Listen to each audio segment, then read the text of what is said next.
చేస్తున్నా? ఒక్క సెకండ్ లైన్లో ఉంది బేబీ. హాయ్ రోషన్, 2 hours అయింది నీతో మాట్లాడి. ఎంత మిస్ అని తెలుసా? మా నాన్నగారు అబ్బాయిలతో మాట్లాడొద్దన్నారు.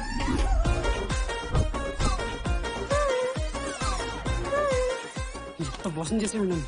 హాయ్ బేబీ, మా నాన్న కాల్.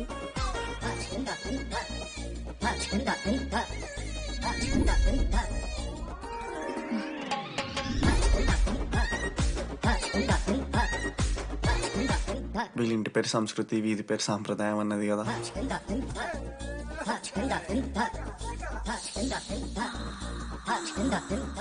అమ్మో రోజు